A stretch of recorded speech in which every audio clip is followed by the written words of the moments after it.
Assalamualaikum warahmatullahi wabarakatuh. Waalaikumsalam warahmatullahi wabarakatuh. Bismillahirrahmanirrahim. Alhamdulillahi rabbil alamin. Wassalatu wassalamu ala ashrafil anbiya'i wal mursalin, imamil muttaqin, sayyidil ghurril muhajjalin, wa ala alihi wa ashabihil mujahidin at-tahirin, amma ba'du. Saudara-saudara kaum muslimin rahimakumullah, seorang muslim adalah seorang yang berpandangan luas, berjiwa lapang. Maksudnya apa? Tujuan jangka pendek dan jangka panjang ini harus dia raih kedua-duanya. Ini yang oleh Al-Quran diajarkan agar setiap muslim mencapai fid dunya hasanah wa fil akhirati hasanah. Kebaikan di dunia, kebaikan di akhirat, itu arti hasanah. Jangan macam orang dulu, punya istri dua pergi haji. Yang satu yang muda istrinya namanya Hasanah, yang satu namanya Khadijah. Waktu tawaf keliling Ka'bah, si suami ini nggak bisa doa apa-apa kecuali Rabbana Atina itu. Tiap putaran Rabbana Atina fid dunya hasanah wa fil akhirati hasanah. Putaran kedua Rabbana Atina fid dunya hasanah wa fil akhirati hasanah. Ini istri tuanya yang namanya Khadijah dengerin aja. Akhirnya di satu saat dia colek suaminya, "Bang, mentang-mentang Hasanah bini muda disebutin melulu. Saya dong disebutin dalam doa." "Iya dah, ntar putaran selanjutnya." Suaminya blow on juga. Putaran kedua dia baca Rabbana Atina fid dunya hasanah wa fil akhirati Khadijah.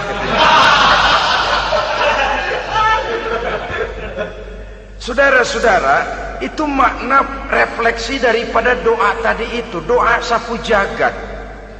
Kita ingin fid dunya hasanah wa fil akhirati hasanah. Tujuan jangka pendek dunia tercapai, tujuan jangka panjang akhirat dan ridho Allah juga tergapai. Oleh sebab itu Al-Quran menjelaskan, wabtaghi fima atakallahu ad-daral akhirah wala tansa nasibaka minad dunya. Dengan karunia yang diberikan Allah kepadamu, carilah bahagia akhirat. Wala tansa nasibaka minad dunya, tetapi jangan lupakan bagianmu dalam kehidupan di dunia ini. Cari akhirat, utamakan akhirat dengan tidak usah melupakan jatahmu di dunia. Kenapa saya katakan seorang muslim berjiwa besar? Sebab andai kata dia gagal mencapai tujuan jangka pendek, andai kata dia gagal di dunia, dan dia oleh Islam diajarkan jangan sampai gagal, tapi andai kata dia gagal, dia masih punya tujuan jangka panjang, akhirat dan ridho Allah. Dia masih bisa menghibur diri, biarlah di dunia kita sederhana, bahkan biarlah susah di dunia, asal di akhirat kita bahagia. Orang yang tidak punya pandangan hidup semacam ini, surgalah dunia ini, segalanya telah tertumpu di sini. Bila umurnya selesai, ajalnya datang, selesai sudah surganya sampai di situ, dan dia tidak punya pengharapan lain di belakang itu. Maka seluruhnya bertumpu pada kehidupan di dunia. Padahal dunia seperti air laut, makin diminum makin haus, makin kering tenggorokan. Dunia yang diperturutkan menyeret manusia ke dalam lingkaran setan, terjebak dalam sifat yang namanya tamak bin rakus alias serakah.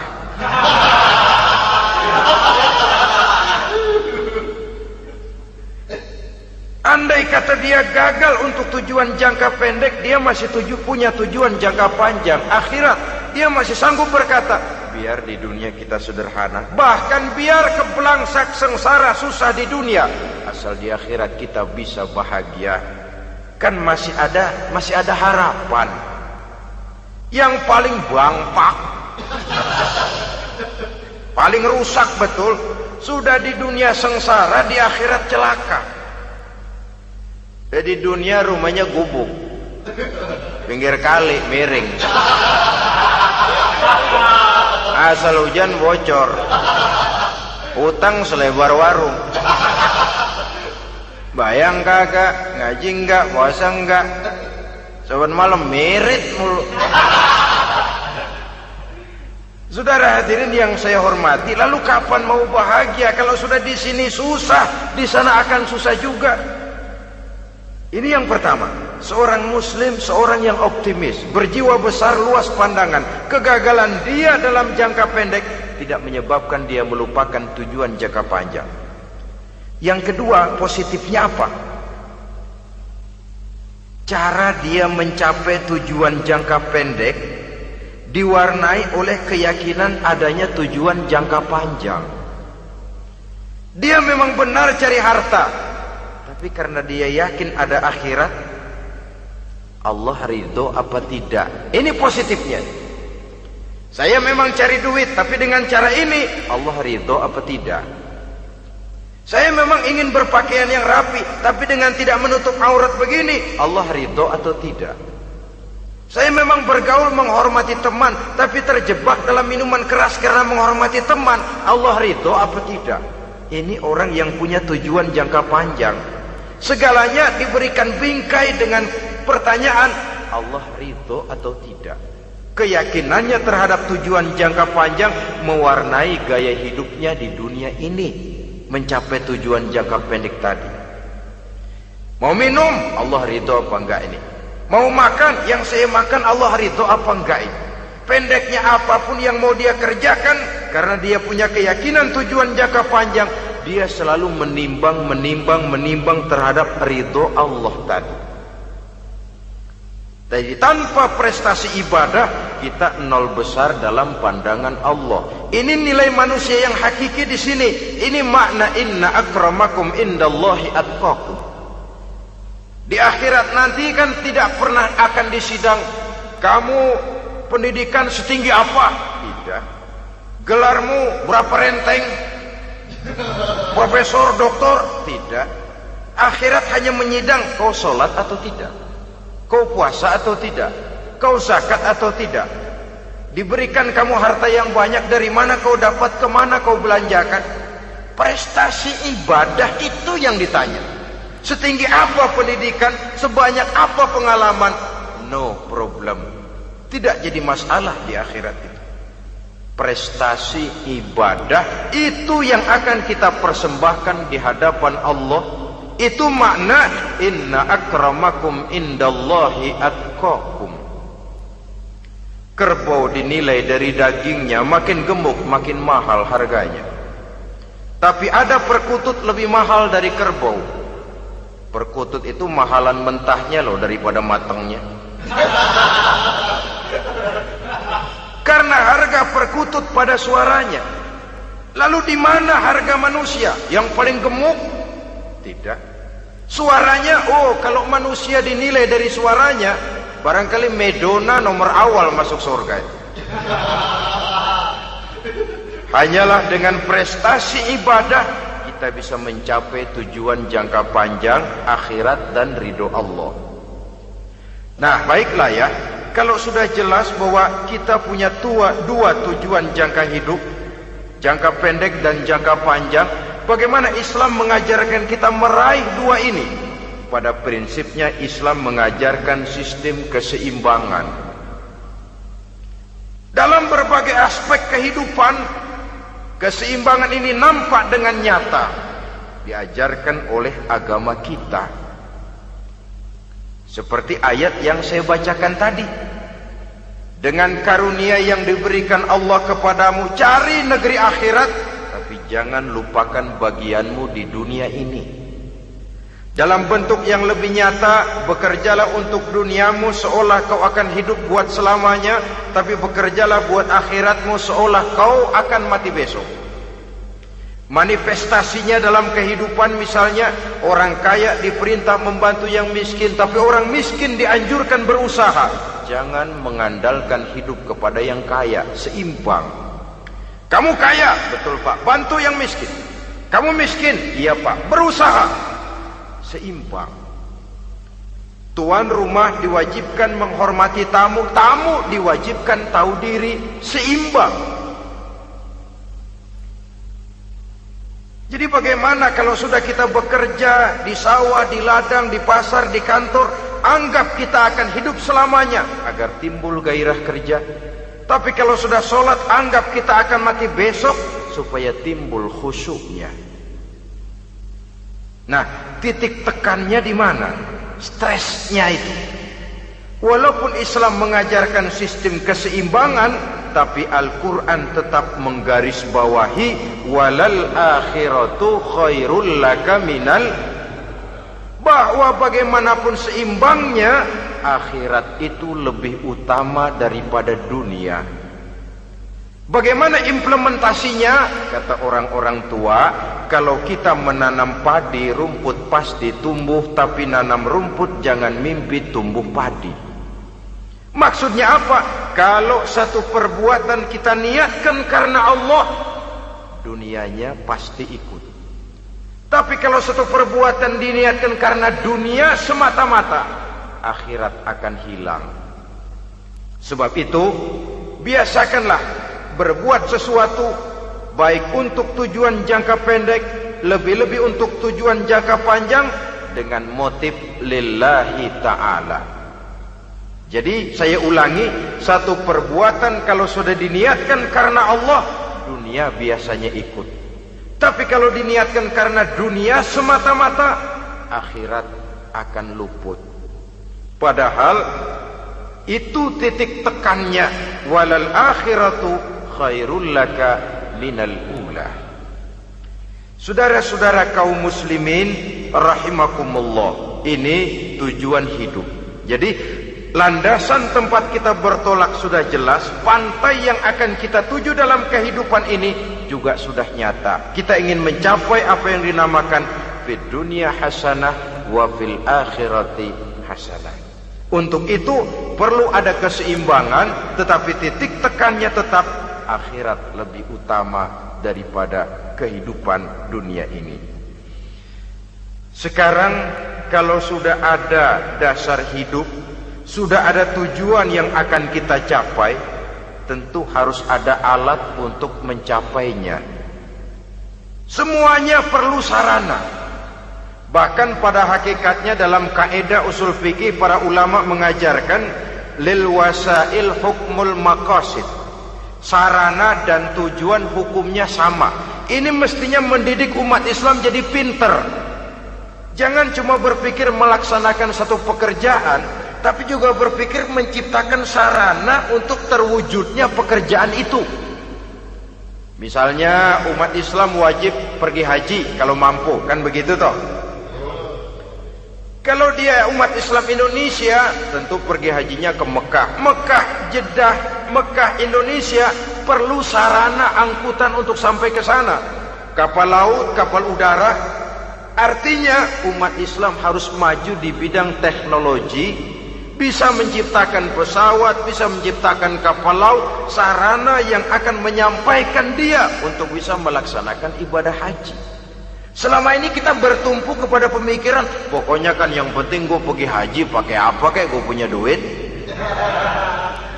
Dari segi pribadi memang barangkali begitu.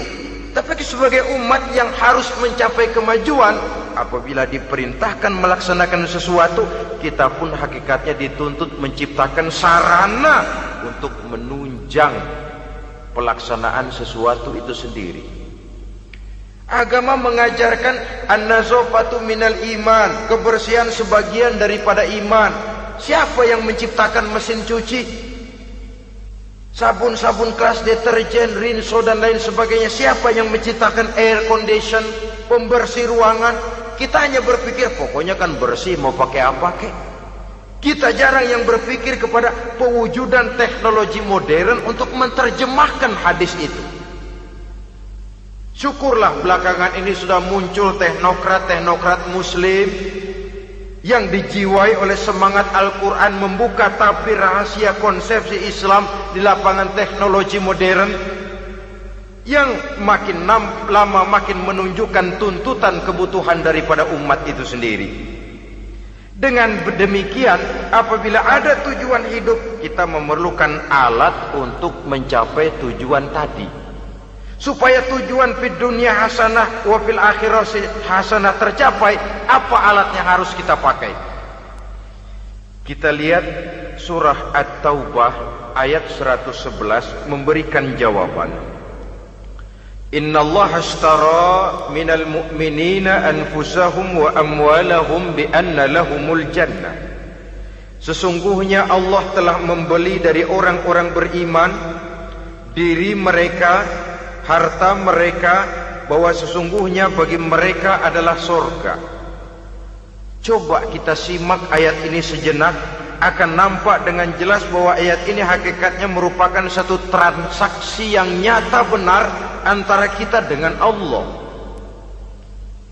Transaksi jual beli sudah terjadi, dan itu langsung dengan Allah, tertuang dalam pernyataan Quran.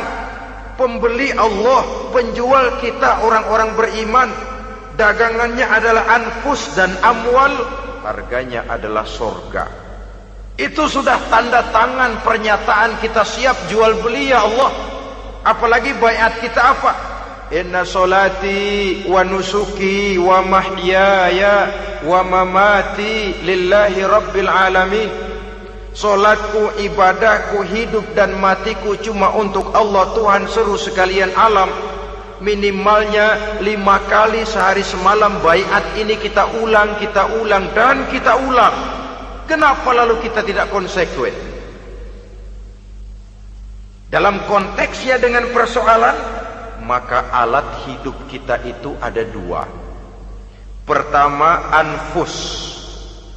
Ini bentuk mufrad dari jamaknya, bentuk jamak dari mufrad nafsun. Biasa diterjemahkan dengan diri. Yang dimaksud dengan diri adalah kepribadian. Yang dimaksud dengan kepribadian ialah kekayaan yang kita miliki dalam kepribadian kita. Artinya bisa tenaga, pikiran, konsep, gagasan, wewenang, ide, pangkat, jabatan, kemampuan, keahlian, skill, itu semuanya masuk ke dalam anfus, diri. Sedangkan amwal bentuk jamak dari mufrad malun, biasa diterjemahkan dengan harta. Pengertian di sini ialah seluruh bentuk-bentuk materi yang berada di bawah kekuasaan kita. Bisa rumah, bisa uang, bisa tanah, bisa kebun, bisa pabrik, bisa peternakan, itu semuanya amwal. Nah, baik anfus maupun amwal, diri, tenaga kek, pikiran kek, harta kek, pangkat kek, jabatan kek, wewenang kek, keahlian kek, untuk tujuan jangka pendek harus jadi rahmah bagi lingkungan. Untuk tujuan jangka panjang harus menunjang jalan menuju ridho Allah. Jadi kalau pangkat kita menjauhkan kita dari ridho Allah, itu bukan nikmat tuh, azab. Punya pangkat bukan melakukan kebaikan, malah melakukan kejahatan, setidak-tidaknya berdiri di belakang kejahatan, melindungi perbuatan-perbuatan munkar. Dalam kelas kakap melindungi korupsi, dalam kelas teri jadi backing tukang koprok. Umpamanya itu sudah menyalahi. Alat tidak digunakan untuk mencapai tujuan, itu untuk tujuan jangka pendek. Lalu amwal, harta, uang, tanah, rumah, kebun, untuk tujuan jangka pendek harus menjadi rahmah bagi lingkungan. Sedang untuk tujuan jangka panjang, baik diri maupun harta, harus menunjang jalan menuju ridho Allah, harus meningkatkan prestasi ibadah kita kepada Allah Subhanahu wa ta'ala. Malah yang namanya amwal ini tanggung jawabnya lebih berat loh saudara. Kalau saudara diberikan ilmu, sidang akhirat cuma satu, ilmumu kau amalkan untuk apa? Saudara diberikan umur panjang, pengadilan akhirat cuma bertanya satu, umurmu kau habiskan di mana? Tapi saudara diberikan harta, pertanyaan akhirat dua, hartamu kau dapat dari mana? Kau belanjakan kemana? Dari mananya dan kemananya ditanya, depan belakang. Wah, kadang-kadang kan ada orang hartanya didapat dari jalan yang halal, dibelanjakan di jalan haram. Kerja peras keringat banting tulang setengah mati, begitu dapat duit beli buntutan, muter-muter kertas cari kode. Didapat dari jalan halal, dibelanjakan di jalan haram. Atau didapat dari cara yang haram, dibelanjakan di jalan yang baik. Menang judi, nyumbang pesantren. Nabi mengajarkan innallaha thayyibun la yaqbalu illa thayyib. Allah itu baik dan hanya menerima yang baik-baik saja. Tidak bisa mencuci kain dengan air najis. Kain akan tetap kotor. Saudara-saudara kaum muslimin rahimakumullah. Oleh karenanya masalahnya terpulang kepada kita, pandai-pandailah membagi orientasi. Suatu saat tenggelam kita dalam kesibukan dunia dan seluruh isinya untuk mencapai tujuan jangka pendek. Lain saat tenggelam kita memfanakan diri untuk mencapai tujuan jangka panjang, akhirat dan ridho Allah. Karena kehidupan ini bukan berjalan tanpa batas. Umur ini bukan satu karunia tanpa pertanggungan jawab.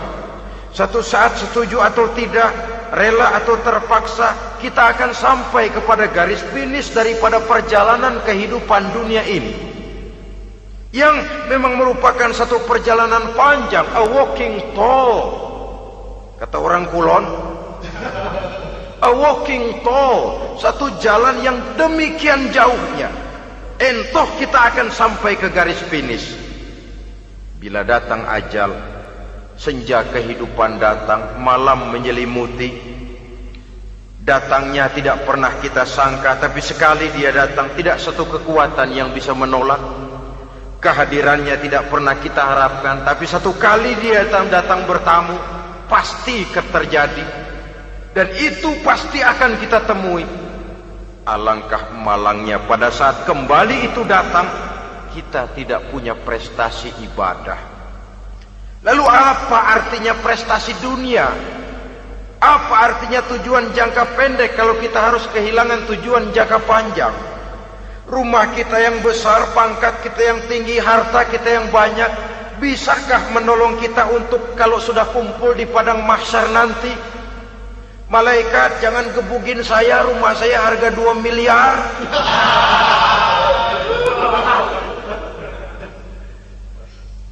Sudahlah malaikat, damai saja, itu Rolls Royce saya.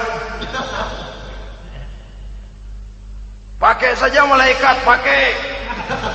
Kata malaikat, gue budak, gue nggak butuh gituan. Hanya prestasi ibadah yang bisa menyelamatkan kita pada kondisi semacam itu. Jadi oleh karena itu saudara-saudara, biar di dunia ini rumah kita besar, mobil bagus, uang banyak, pabrik ada, usaha lancar, asal di akhirat masuk surga aja. Gak apa-apa. Daripada di dunia sengsara, di akhirat neraka, senangnya kapan? Sudah di sini sengsara, di sana kebelangsak. Itu yang orang-orang tua bilang lacur kuda namanya. Pelan dipecut, kenceng digentak, setengah mati, serba salah. Kuda kalau bisa ngomong, gue setengah mati, serba salah. Pelan dipecut, kekencengan, ditarik. Itu yang namanya lacur kuda begitu. Serba salah posisinya. Untuk itu pandai-pandailah membagi orientasi supaya tercapai tujuan ideal ini, fid dunya hasanah wa fil akhirati hasanah. Ini tentang tujuan hidup. Nah, untuk mencapai tujuan ini kita tidak berjalan sendiri. Kita perlu teman hidup. Di samping teman hidup ada pula lawan hidup. Siapa teman hidup kita untuk mencapai tujuan hidup ini? Dalam arti sempit, teman hidup kita suami istri yang taat kepada Allah. Suami istri lebih dari sekedar satu pasangan, juga saling melengkapi, merupakan bagian daripada kehidupan. Suami adalah teman istri, istri adalah teman suami untuk mencapai tujuan hidup tadi, mencapai fid dunya hasanah wa fil akhirati hasanah. Seiring, seirama, selaras, serasi, seimbang, kata orang sekarang. Teman dalam arti sempit. Adapun teman dalam arti luas, setiap orang yang pandangan hidupnya sama dengan kita, setiap orang yang akidahnya sama dengan kita, terlepas dari suku bangsa apapun, warna kulit apapun, bahasa apapun, jikalau keyakinannya sama, pandangan hidupnya sama, dia adalah saudara kita dalam artian yang luas. Islam tidak kenal teritorial, maka tidak ada itu Islam Jepang. Ya walaupun secara formalnya ada, tapi informal Muslim adalah Muslim, diikat dengan akidah. Itu teman hidup. Lalu lawan hidup siapa? Pertama iblis, dalam segala bentuk dan implementasinya. Yang kedua, setiap orang yang pandangan hidupnya tidak sama dengan kita secara ideologis, itulah lawan hidup kita. Maka yang teman jadikan teman, yang lawan jadikan lawan. Jangan teman dijadikan lawan, lawan dijadikan teman. Itu namanya kopiah dipasang di kaki, pak bakyak naik ke jidat. Wajar kalau kepala lalu jadi benjol. Salah milih teman, salah cari lawan. Salah milih teman, salah cari lawan. Akibatnya kita yang akan susah di kemudian hari nanti. Saudara-saudara kaum muslimin rahimakumullah, oleh karenanya pandai-pandailah dalam hidup ini. Yang teman jadikan teman, yang lawan jadikan lawan. Kalau lawan kita jadikan teman, sementara teman kita jadikan lawan, dan itu apa yang banyak terjadi dalam praktek kehidupan, kita tidak akan bisa mencapai tujuan, karena akan tertarung di kaki sendiri. Nah, ini sajalah yang kita bicarakan pada pertemuan kali ini. Mudah-mudahan ada manfaatnya. Terima kasih atas segala perhatian. Mohon maaf atas segala kekurangan. Usikum wa nafsi bitaqwallah. Wassalamualaikum warahmatullahi wabarakatuh. Waalaikumsalam